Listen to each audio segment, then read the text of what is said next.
et à tous, bienvenue sur live Twitch du mardi. Donc nous sommes avec Yael qui est en seconde GTAL. GATL, on est avec Lucie. Bonjour. Et on est avec Priscilla. Est-ce que vous allez tous bien? Ouais, ça va. Donc on nous a parlé que du coup tu vas nous parler de l'épilepsie. Ouais, donc c'est ça. du coup Lucie a quelques questions à te poser. Donc je vais t'interviewer sur quelques questions. Alors est-ce que déjà tu es touchée par l'épilepsie? Oui. Qu'est-ce que l'épilepsie? C'est une maladie chronique qui touche le cerveau.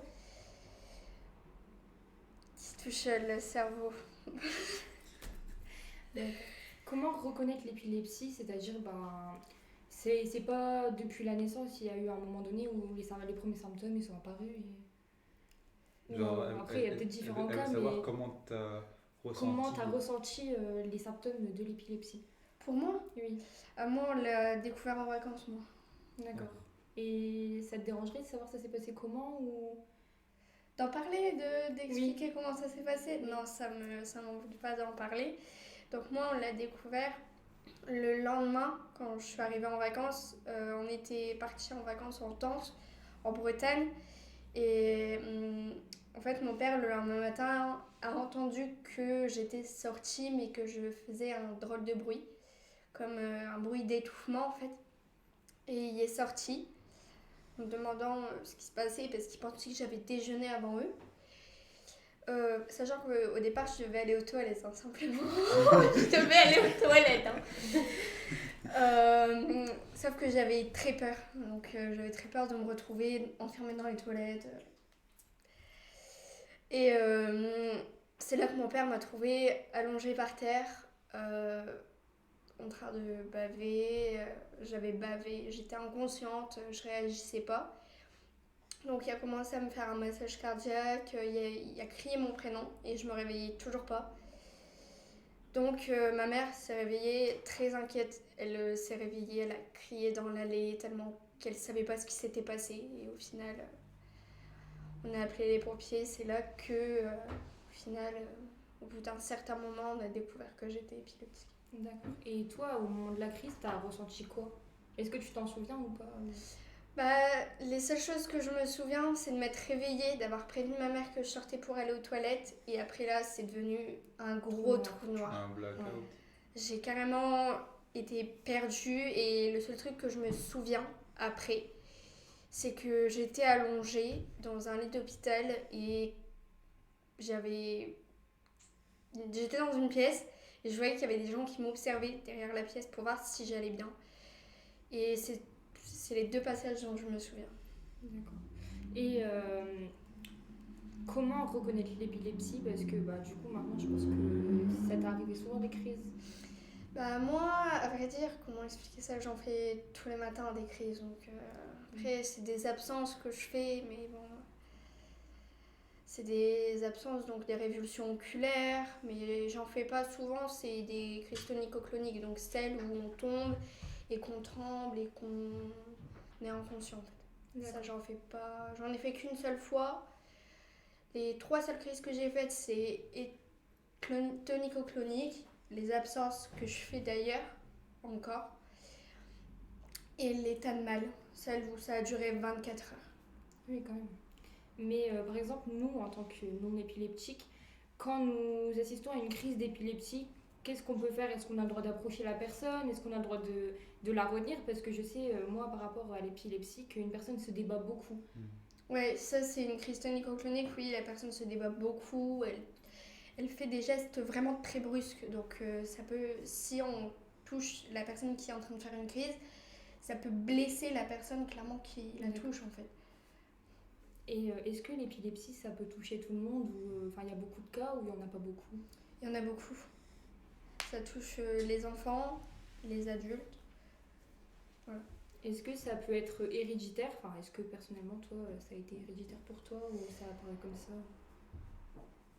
Je sais pas, ma mère m'a jamais parlé de s'il y avait des... Je crois qu'il y a la cousine de ma mère, je crois qu'elle en fait, mais vraiment je suis pas sûre et certaine, je suis pas sûre. D'accord, donc ça peut être héréditaire ou non. Et est-ce qu'il existe des traitements? Oui. Et c'est compliqué de trouver les traitements ou ça va? Bah, ça dépend si c'est des personnes pharmacorésistantes. Par exemple, moi je sais que je suis pharmacorésistante, donc c'est compliqué pour moi pour l'instant de trouver des médicaments parce que je sais que là pour l'instant j'ai été mise avec de la dépakine et du Lamictal à prendre matin et soir. Ah oui. Et quels sont les risques de l'épilepsie?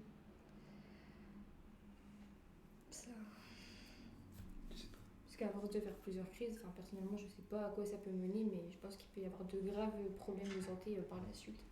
Pire que ça. Donc voilà. Bon, merci d'avoir répondu à mes questions. Je vais vous laisser avec la vente de savon. Avant ça, on va quand même peut-être rappeler la journée mondiale du coup. Ah oui, de l'épilepsie qui aura lieu le 13 février. Donc d'où l'intervention de Yael. Donc nous allons passer du coup au sujet suivant avec Priscilla qui va nous parler de la mini-entreprise savon.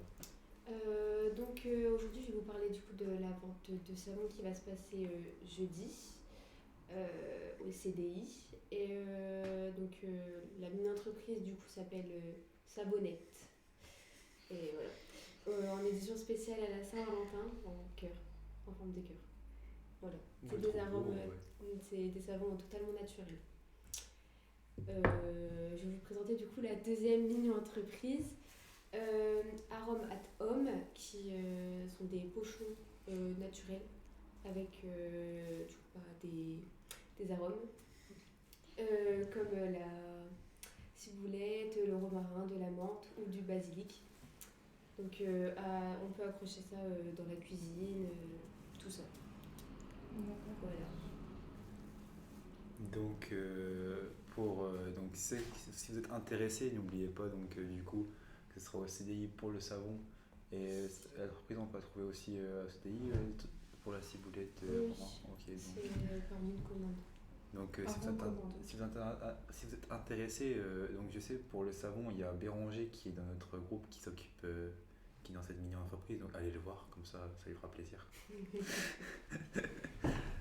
Donc avant qu'on se dise au revoir, déjà je m'excuse auprès de VAFC parce que j'avais dit au dernier live que le VAFC en ce moment n'était pas en forme, etc.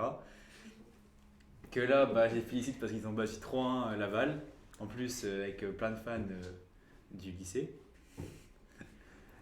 Et donc aussi je pense qu'on va souhaiter un joyeux anniversaire à Eva qui est dans notre qui fait partie de la chaîne Twitch. Et donc on lui souhaite bon anniversaire et profite de ta majorité. Donc je pense qu'on a fini sur ça. Donc n'oubliez pas de liker, vous partager, commenter. Et nous vous retrouvons aussi vendredi pour un live spécial Saint-Valentin. Donc si vous avez des idées de films, de musique, mettez en commentaire parce que voilà. Donc on vous souhaite une très bonne journée. On vous dit à vendredi. À vendredi. Au revoir. Au revoir.